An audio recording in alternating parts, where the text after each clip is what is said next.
Hello everyone, welcome to another video on the Traditionalist pathway. I actually got the best interview partner that I can imagine, my wife, just the best for me. She's an artist. As we were talking this week about the Traditionalist pathways, and we talked about rituals and traditions, part of this pathway is symbols and memorable things that you have, and I know that's something that has been really meaningful to you, and so I just wanted to give you a chance to share that with everybody else. So Yeah, I'm not typically a traditionalist because I don't know, maybe because of my teenage year, I was stuck there, and whenever I hear rules or anything else, I just want to break it.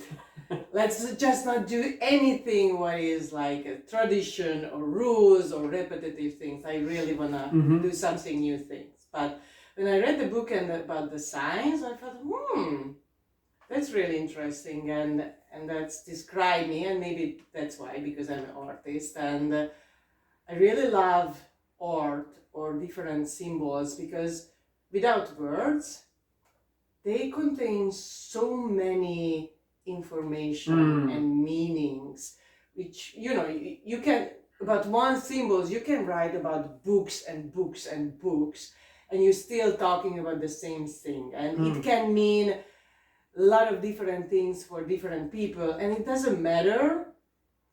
But for me, it's so fascinating that that's one little thing, one little symbol, it just give you so much information, and but not just information, because it's connected with emotions, connect with memories and feelings, and it's everything. It could be there. So it puts you it brings a reality to life.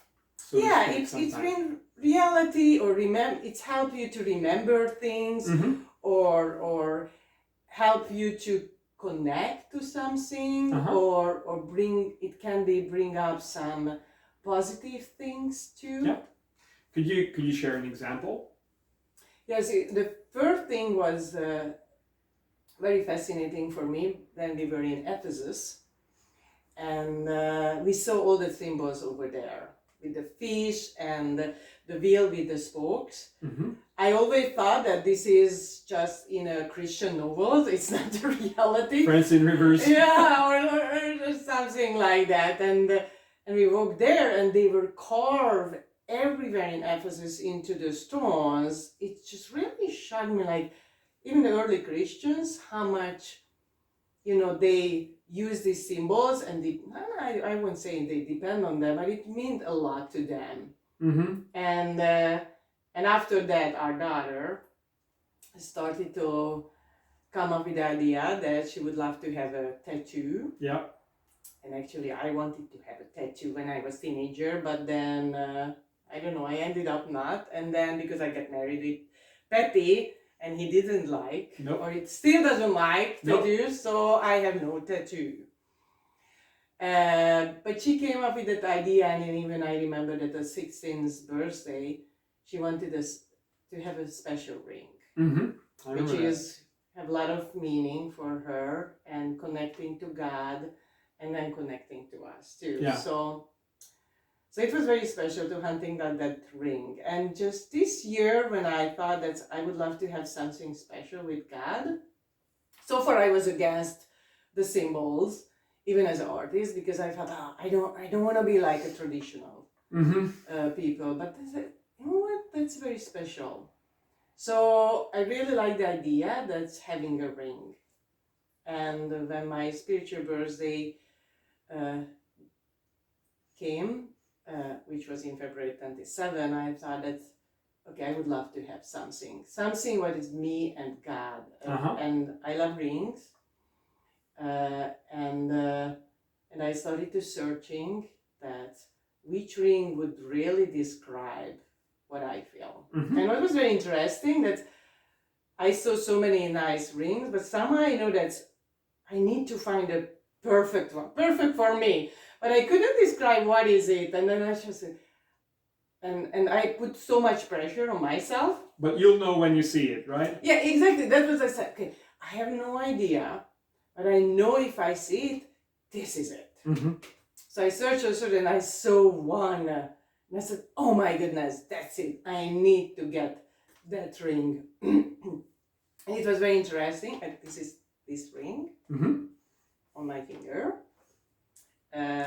It's really special. So what was interesting that even as a symbol, like when you saw it, what was your what Yeah, you when I saw it, it reminded me of the cord of three strands of Ecclesiastes 4, where it talks about our lives being intertwined and it's not easily broken.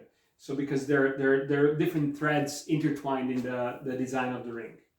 Yeah, and then even our son, when he saw, ooh, the vine with the with the branches, and Mhm.